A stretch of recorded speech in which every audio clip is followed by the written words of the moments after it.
On Friday, the federal government refuted allegations by the Binance executive. The federal government labeled his claims as outrageous falsehoods. The Minister of Information and National Orientation, Mohammed Idris, expressed concern over what he described as a deliberate misinformation campaign by the Binance executive. Well, we have in the studio one of the lawmakers alleged to have asked for a bribe from the Binance team, Honorable Ginger Onwusibe. He is the chairman, House Committee on Financial Crimes. Thank you so much for joining us on Newsnight. I guess I pronounced that name correctly. Yeah. Well, even though the federal government has refuted this allegation by the Binance executive, of course, this is a serious allegation, as we know. And this is because he named about three, lawmakers in these conversations. What do you know so far about Mr. Gambraya's claim, and how do you respond to these allegations? So, okay, thank you very much. I want to use this opportunity to thank the viewers. First of all, I didn't want to react to this because this matter is sub judice, because it's a matter that is already in the court of law. I had instructed my lawyers to sue Binance because of, this thing didn't start today. This thing started about this time last year, when an NGO, coalition of unemployed youth initiative, petitioned the National Assembly through my committee, accusing and alleging of financial and economic crimes against Binance, ranging from tax evasion to financing of terrorism, to money laundering, to including child abuse. And the committee, you can agree with me that Section 88 and Section 89 of the 1999 Constitution gave the House of Representatives, the National Assembly, the powers to investigate. He also gave the National Assembly, the Senate and the House of Representatives, the powers to summon, extended it to the standing committees, including the ad hoc committees. And by the grace of God and the leave of Mr. Speaker, I am the chairman, House Committee on Financial Crimes. We proceeded and invited the managing director stroke CEO of Binance, Richard Tang, for the reason of fair hearing, so that we can hear his own side of the story. Now, that was in December. In January, around 5th or 4th of January, they contacted the committee through an email requesting for a pre-hearing so that they will be abreast with the allegations leveled against them from this NGO, which for the want of fair hearing, the committee obliged them, and we agreed to meet with them on the 8th of January. And on that day... On the 8th of January 2025? Yes, no, 2024. All right. On that day, I was unavoidably absent. And, it was January. A lot of people were on holidays. I contacted so many members of my committee.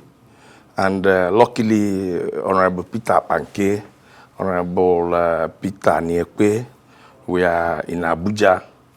So I requested them to meet with this team, so as to present the petition to them, so that they will be abreast with the petition and agree on a date that is convenient for them, so that we can come for hearing. Well, based on your, on your investigation, yes. And what did you find out at that time? Because you are the committee chairman in charge of the investigation. So what did you find, and what were the behind-the-scene role that you play?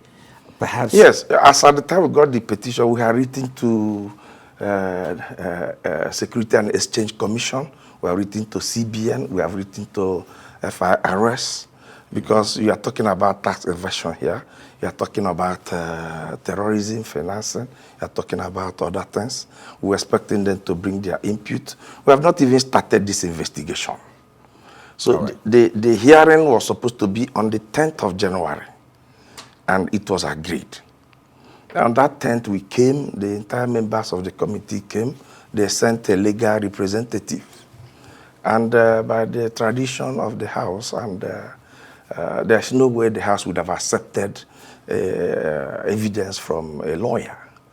The committee said no, that they must be represented in person. And that was the decision of the committee. And the committee resolved and adjourned for that day.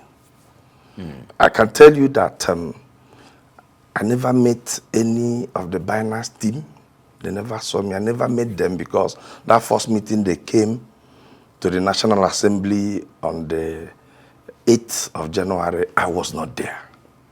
Okay, so who were there at the meeting? Yes, I mean, I've also said, I've also mentioned the members. Commission, I mean, a honorable, chairman in charge of the committee. Perhaps even if you're not around, maybe. Yes, I've told you that I got Honorable Peter Banke, who is a member of my committee, and I asked him to get. I got also Honorable Peter Niekwe, and I asked them to meet with these people so as to agree. First of all, they requested to have the petition, give them the petition so that the study is their right. So as to agree on the date, convenient for both parties for the hearing, which they agreed on the 10th. And I want to quote Richard Teng. After that day, we now got a report that that team, they were arrested by the DSS, because on the next day we adjourned to meet. They sent a lawyer. The lawyer came to the committee meeting and informed the committee that this Gambarian and the other man that escaped from that they are in DSS custody. So we couldn't continue with the meeting. We adjourned too. The next day, the CEO of Binance, Richard Teng, now came on his X, formerly known as Twitter, and now published that Gambarian is innocent, that he should be released. That after the pre-hearing meeting in the National Assembly, that unknown, I quote, unknown persons accosted his team and requested for a bribe of $150 million. Just a moment, Honorable, just to be clear about this. Yes. I mean, between when you presented this petition for the two teams to meet, walk us through.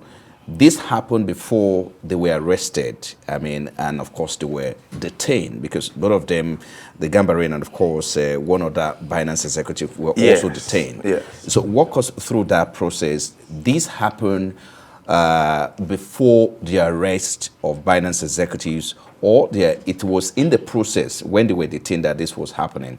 And no, that's they met on the 8th. Okay. They had not been arrested that day. So they were arrested after the meeting of the 8th. Okay. So on the 10th, they agreed for the hearing. Okay. A point taken. I mean, of course, because we just need to clarify this issue, because given this level of serious allegation, let's even talk about within the National Assembly, given the serious claim, seriousness of this claim, has there been any formal investigation initiated by the National Assembly or anti-corruption agencies to perhaps look into what happened, what were the findings since this allegation or this allegation came out? Were there any? Yes, when this allegation came out, the office of the NSA invited me. All right. Yes, and I presented myself. I was asked to tell the story. I told them everything that happened, And in fact, I made a statement. I was invited as chairman of the committee because my name was flying left, right, and center as at that time. So I went to the office of the NSA, and I told them clearly that I never met Binance. I don't have their contact. All our correspondences were through their mail. I can also produce all of them. They were all official. So I told them that the day they came, I was not there, I didn't see them. And my members also briefed me. The meeting was formal and official, and it ended in a cordial distance. There was no reason to demand for bribe because the investigation has not even started. So, and I verily believe them because I don't think there's any reason for any sane person to start demanding from bribe, for bribe. For what? I mean, just also speak about this because apart from forex manipulation, like you also talked about the fact that the Binance and its executive were also charged for, with tax evasion and money laundering as well. And we also do know that some of the charges, were dropped, except, perhaps the issue of forex manipulation and the tax evasion still remain. But the charges that were dropped, as we hear, why were some of these charges, later dropped? Perhaps if you can clarify about that. Well, I don't think I have the reasons why, but I carefully read the release made by the Minister of Information yesterday. Right. He said that there was a high-level diplomatic truce that went between the United States and Nigeria. He also mentioned that this same Binance offered to pay Nigeria about $5 million, but they refused it and chose a better arrangement that favored Nigeria. So at that level, they should know the reason why they decided to agree to the truce. Okay, I need you to also, because talked about this before I let you go. We know that Mr. Gambrian is, suing the federal government as well for unlawful detention. I don't know if you're aware about that, seeking compensation as well, because he said he was unlawfully detained, even though one, has escaped from prison. One, the two questions I want to ask you is that, does it bother you that a high profile as such,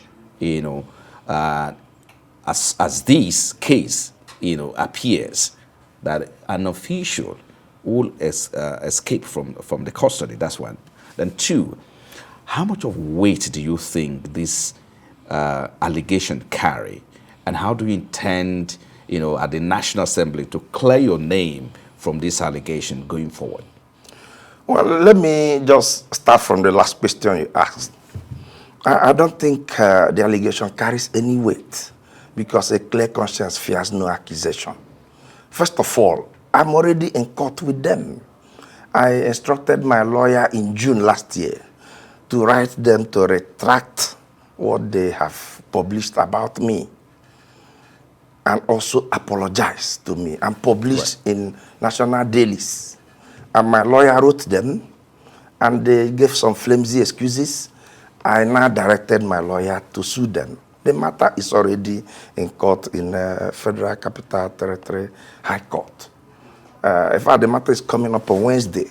So this matter was filed last year. I'm already in court with them.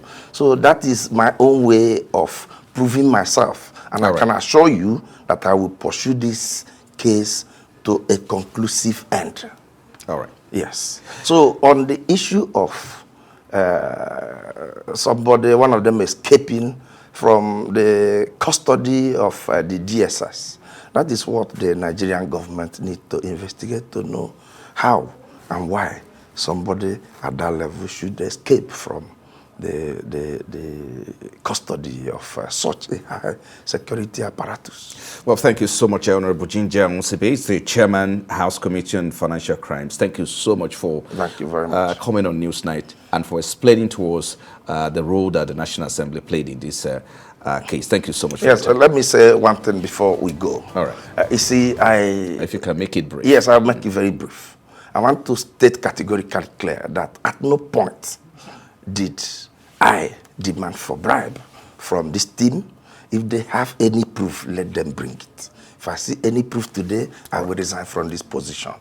I say it before God and man. Thank you. All right. Thank you so much for your time.